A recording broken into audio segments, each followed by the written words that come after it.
હર હર મહાદેવ. મિત્રો, શું તમને પણ એવું લાગે છે કે તમારી મહેનતનું પૂરું ફળ તમને નથી મળી રહ્યું? શું તમારા ઘરમાં અચાનક કલેશ વધવા લાગ્યો છે? શું પૈસા આવતા પહેલા જ ખર્ચ થઈ જાય છે? જો હા, તો આ વિડીયો ખાસ તમારા માટે છે. કન્યા રાશિના લોકો માટે 8 થી 14 જૂનનો સમય ખૂબ જ મહત્વપૂર્ણ રહેવાનો છે. તમારા ગ્રહોની સ્થિતિ એવો ઈશારો કરી રહી છે કે જો તમે તમારા ઘરમાં થોડાક વાસ્તુ બદલાવ કરશો તો તમારી બંધ કિસ્મતના દરવાજા ખુલી જશે. આ એક ભૂલ તમને ભારે પડી શકે છે, એટલે વિડીયોને પૂરો વોચ કરજો. મહાદેવ વાસ્તુ ચેનલમાં હું તમારું સ્વાગત કરું છું. આપણી આ ચેનલનો એક માત્ર ઉદ્દેશ છે કે મહાદેવની કૃપાથી તમારા જીવનમાં સુખ, શાંતિ અને સમૃદ્ધિ આવે. હું જાણું છું કે કન્યા રાશિના લોકો કેટલાક પ્રામાણિક અને મહેનતી હોય છે. તમે બીજાનું ભલું કરવામાં હંમેશા આગળ હોવ છો, પણ જ્યારે તમારી પોતાની વાત આવે ત્યારે નસીબ થોડી કસર છોડી દે છે. આજે હું તમને કોઈ મોટા ખર્ચા કરાવવાની વાત નથી કરવાનો. આજે હું તમને એ સચોટ વાસ્તુ ટિપ્સ આપીશ જે તમારે 8 થી 14 જૂન વચ્ચે તમારા ઘરમાં કરવાની છે. આ બદલાવથી તમારા ઘરમાં એક સકારાત્મક ઉર્જાનો પ્રવાહ થશે, જે સીધો તમારી ઉન્નતિ સાથે જોડાયેલો છે. મિત્રો, વાસ્તુશાસ્ત્ર એક પ્રાચીન વિજ્ઞાન છે જે આપણા જીવનને ગ્રહો અને દિશાઓ સાથે જોડે છે. 8 થી 14 જૂન દરમિયાન કન્યા રાશિના સ્વામી બુધ ગ્રહની વિશેષ સ્થિતિ બની રહી છે. આ સમયમાં બુધ ગ્રહ તમને બુદ્ધિ અને ધન આપી રહ્યો છે, પરંતુ જો તમારું ઘરનું વાસ્તુ ખરાબ હશે તો આ સકારાત્મક ઉર્જા તમારા ઘરમાં પ્રવેશ કરી શકશે નહીં. તેથી સૌથી પહેલો બદલાવ તમારે તમારા ઘરમાં મુખ્ય દરવાજા પર કરવાનો રહેવાનો છે. ઘરનો મુખ્ય દરવાજો એ માત્ર આવન જાવનનો રસ્તો નથી, પરંતુ તે ધન અને ઉર્જાનો મુખ્ય પ્રવેશ દ્વાર પણ છે. કન્યા રાશિના લોકોએ ખાસ ધ્યાન રાખવાનું છે કે 8 થી 14 જૂન સુધી તમારા ઘરના મુખ્ય દરવાજાની આસપાસ એકદમ સાફ સફાઈ હોવી જોઈએ. ત્યાં કોઈ પણ પ્રકારનો કચરો કે તૂટેલી વસ્તુ ના હોવી જોઈએ. રોજ સવારે ઉઠીને ઘરના મુખ્ય દરવાજા પર થોડું પાણી છાંટો. આમ કરવાથી રાતભરની નકારાત્મક ઉર્જા ધોવાઈ જશે. તમે સવાર નાહી ધોઈને તમારા ઘરના ઉંબરા પર હળદરથી એક નાનકડો સાથીઓ બનાવી શકો છો. હળદર એ પવિત્રતાનું પ્રતીક છે અને તે નકારાત્મક ઉર્જાને ઘરમાં પ્રવેશતા રોકે છે. આ નાનો એવો બદલાવ તમારા ઘરમાં ધન આગમનના નવા રસ્તા ખોલશે.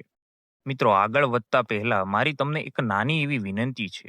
જો તમે સાચે જ મહાદેવના ભક્ત છો અને તમને મારી વાતો સાચી લાગતી હોય, હમણાં જ વિડીયોને લાઈક કરી દો અને કોમેન્ટમાં હર હર મહાદેવ જરૂર લખો.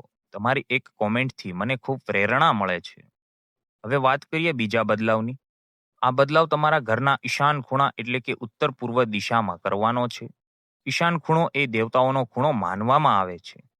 મહાદેવની કૃપા પ્રાપ્ત કરવા માટે આ ખૂણો હંમેશા પવિત્ર અને સ્વચ્છ હોવો જોઈએ. કન્યા રાશિના લોકોએ ચકાસવું જોઈએ કે શું તમારા ઘરના ઈશાન ખૂણામાં કોઈ ભારે વસ્તુ કે કબાડ તો નથી રાખ્યું ને? જો એવું હોય તો તેને આજે જ ત્યાંથી હટાવી લેજો. આ દિશામાં તમારે એક પાણીથી ભરેલો કળશ રાખવાનો છે અને તેમાં થોડા તાજા ફૂલ નાખવાના છે. રોજ સવારે આ પાણીને તુલસીના ક્યારામાં રેડી દો અને ફરીથી તાજું પાણી ભરો. આ વાસ્તુ ઉપાય તમારા ઘરમાં આવતી માનસિક અશાંતિને દૂર કરશે. કન્યા રાશિના લોકોએ ઘણીવાર વિચારવાનું વાવાઝોડું સતાવતું હોય છે. દિમાગમાં હંમેશા ચિંતા રહેતી હોય છે. આ ઈશાન ખૂણાનો ઉપાય તમારા મનને શાંતિ આપશે અને પરિવારમાં સભ્યો વચ્ચે પ્રેમ વધારવાનો છે. વાસ્તુશાસ્ત્રમાં દક્ષિણ દિશાનું પણ મોટું મહત્વ છે. કન્યા રાશિના લોકો માટે ત્રીજો બદલાવ દક્ષિણ દિશાની સફાઈનો છે. ઘણા લોકો પોતાના ઘરની દક્ષિણ દિશામાં નકામી વસ્તુઓ ભેગી કરીને રાખતા હોય છે. પિતૃઓની દિશા માનવામાં આવતી આ દિશા ભારે હોય છે. જીવનમાં પ્રગતિ અટકી જાય છે. 8 થી 14 જૂનના સમયમાં તમારે તમારા ઘરની દક્ષિણ દિશાથી બધો નકામો કચરો, ભંગાર કે બંધ પડી ગયેલી ઘડિયાળો દૂર કરવાની છે. બંધ ઘડિયાળ તમારો ખરાબ સમય આમંત્રિત કરે છે. તેથી જ ઘરમાં ક્યાંય પણ બંધ ઘડિયાળ હોય તો તેને તુરંત ફેંકી દો કે સમારકામ કરાવી લ્યો. ચોથો અને ખૂબ જ મહત્વપૂર્ણ બદલાવ તમારા રસોડામાં કરવાનો છે. રસોડું એ ઘરનું હૃદય છે. માતા અન્નપૂર્ણાનો વાસ રસોડામાં હોય છે. કન્યા રાશિના લોકોના ઘરમાં જો રસોડું વાસ્તુ અનુસાર ના હોય તો ઘરના લોકો બીમાર અને રોગી થઈ જાય છે. 8 થી 14 જૂન દરમિયાન તમારે એક નિયમ લેવાનો છે કે રાત્રે સૂતી વખતે રસોડામાં એક પણ એઠવાડ કે જૂના વાસણ નથી રાખવાના. રાતના એ જૂઠા વાસણ ઘરમાં દરિદ્રતા લાવે છે. રાત્રે રસોડું એકદમ ચોખ્ખું કરીને સૂવાનો આગ્રહ રાખો.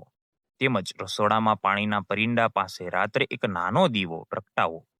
આ દીવો માતા અન્નપૂર્ણા અને પિતૃઓને પ્રસન્ન કરે છે, જેથી તમારા ઘરમાં ક્યારેય ધન અને ધાન્યની કચાશ નહીં આવે.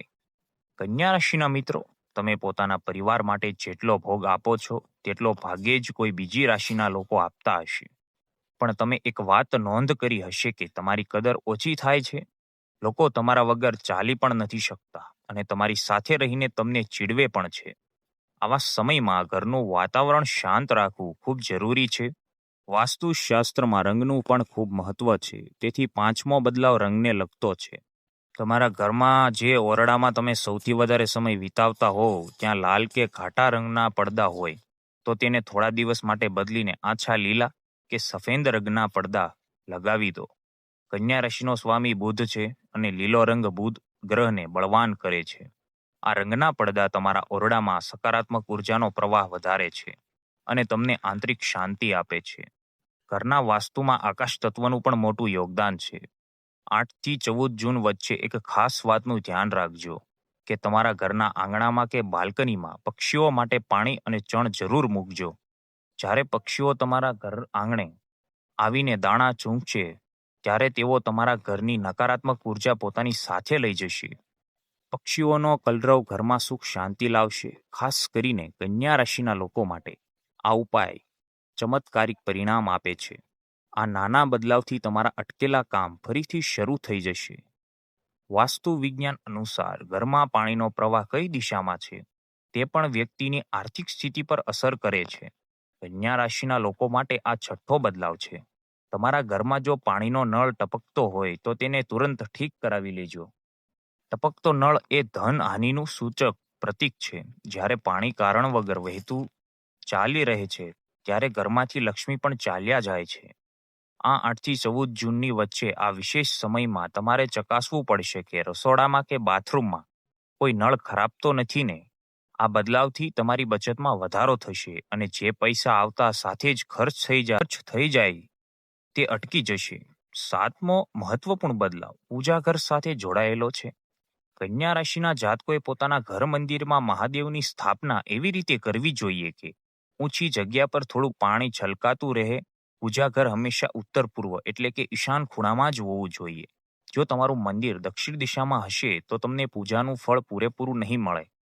8 થી 14 જૂન દરમિયાન તમારે મહાદેવને રોજ જળ ચડાવતી વખતે પંચામૃતનો ઉપયોગ કરવો જોઈએ. કન્યા રાશિના લોકો માટે મહાદેવના આશીર્વાદ પ્રાપ્ત કરવાથી બધા જ ગ્રહોના દોષ શાંત થઈ જાય છે. સવારે પૂજા વખતે ઓમ નમઃ શિવાય મંત્રનો જાપ કરવાથી ઘરમાં એક અદ્ભુત સકારાત્મક ધ્વનિ ઉત્પન્ન થાય છે, જે ઘરની બધી જ દિવાલોમાં ફેલાઈ નકારાત્મક ઉર્જાનો નાશ પણ કરે છે. મિત્રો, આપણે જીવનમાં ઘણીવાર એવી પરિસ્થિતિમાં મુકાઈ જઈ છીએ જ્યારે આપણને રસ્તો દેખાવાનો બંધ થઈ જાય છે. કન્યા રાશિના લોકોનો સ્વભાવ થોડો ચિંતિત રહેવાનો હોય છે. તમે ભવિષ્ય વિશે ખૂબ વિચાર કરો છો અને તે કારણથી વર્તમાનમાં શાંતિ નથી મળતી. વાસ્તુમાં શાંતિ માટે વાયવ્ય ખૂણો એટલે કે ઉત્તર પશ્ચિમ દિશાનો ઉપયોગ થાય છે. 8મો બદલાવ આ ખૂણા માટે જ છે. આ દિશા હવા તત્વ સાથે જોડાયેલી છે અને કન્યા રાશિ એ પૃથ્વી તત્વ પણ છે.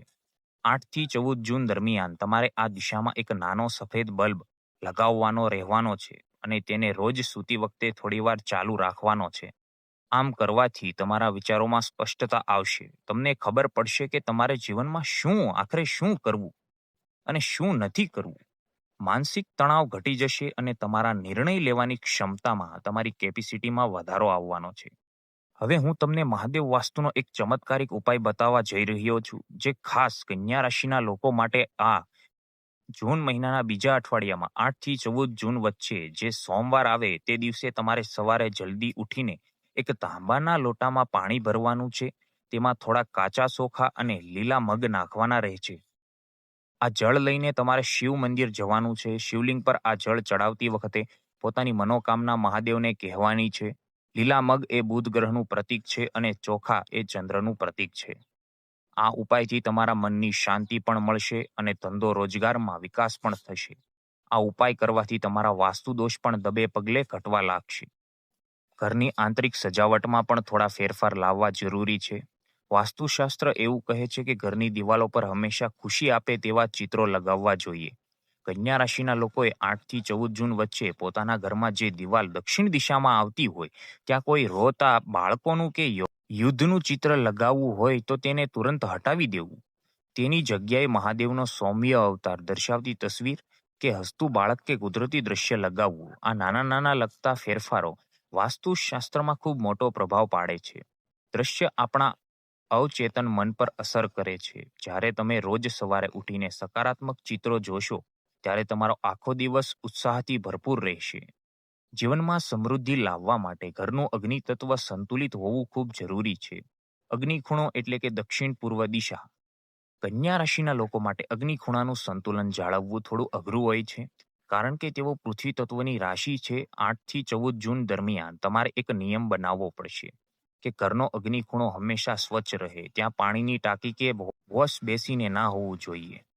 જો એવું હોય તો તે સ્થાન પર એક લાલ બલ્બ લગાવીને તેને રોજ સૂતી વખતે ચાલુ રાખો, જેથી અગ્નિ તત્વની ઉર્જા બની રહે.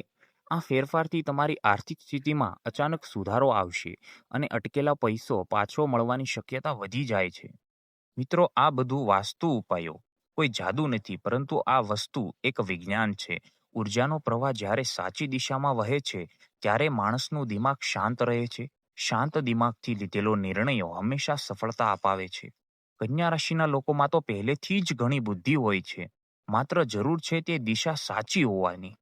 8 થી 14 જૂનનો સમય તમને એ જ સાચી દિશા આપી રહ્યો છે. તમારા ગ્રહો તમને મદદ કરવા માંગી રહ્યા છે. માત્ર તમારે તમારા ઘરનું વાસ્તુ ઠીક કરીને આ ઉર્જાને આવકારવાની છે. મહાદેવ પર સાચો વિશ્વાસ રાખજો. વાસ્તુના આ ઉપાય તમારી મહેનતને દિશા આપવાનું કામ કરશે. મહેનત તો તમારે કરવી જ પડશે, પરંતુ વાસ્તુના બદલાવથી તમને મહેનતનું પૂરેપૂરું ફળ મળશે. તમારા રસ્તામાં આવતા અવરોધો દૂર થશે. તમે પોતાની જિંદગીમાં જે પણ સપના જોયા છે તે જરૂર પૂરા થશે, કારણ કે મહાદેવ હંમેશા સાચા અને મહેનતી માણસની સાથે જ હોય છે. જ્યાં પવિત્રતા છે ત્યાં જ પ્રભુનો વાસ છે. તમારા ઘરને મંદિર જેવું પવિત્ર બનાવો, પછી જુઓ કે કેવી રીતે ચમત્કાર થાય છે. મારી આશા છે કે તમને મહાદેવ વાસ્તુ ચેનલનો આ વિડીયો ખૂબ જ મદદરૂપ થશે. તમને આ વાસ્તુ ટિપ્સને જરૂરથી અપનાવજો અને પરિણામમાં શું આવ્યું તે કોમેન્ટમાં આવીને જરૂર જણાવજો. મારો હેતુ એ જ છે કે તમારા જીવન કલેશ મુક્ત અને સુખમય બને. આજે જ મહાદેવ વાસ્તુ ચેનલને સબસ્ક્રાઇબ કરી લો, તેથી આવનારા સમયમાં પણ હું તમારી આવી જ રીતે મદદ કરી શકું. મારાથી જે પણ થાય તે સરળ ભાષામાં તમારી સક્ષમ મૂકતો રહીશ. આપણા આ પરિવાર સાથે જોડાવા માટે ચેનલને સબસ્ક્રાઇબ કરવાનું ભૂલતા નહીં. વિડીયોને તમારા મિત્ર અને પરિવારજન સાથે શેર જરૂર કરજો, જેથી તેઓ પણ મહાદેવની કૃપા અને આ વાસ્તુ ટિપ્સનો લાભ લઈ શકે. તમે કેટલા સક્રિય છો તે કોમેન્ટમાં હર હર મહાદેવ લખીને જરૂર જણાવજો. અંતમાં ફરીથી તમારા બધાના પરિવાર પર ભોળાનાથ કૃપા બનાવી રાખે એવી હૃદયથી પ્રાર્થના. હર હર મહાદેવ. ઓમ નમઃ શિવાય.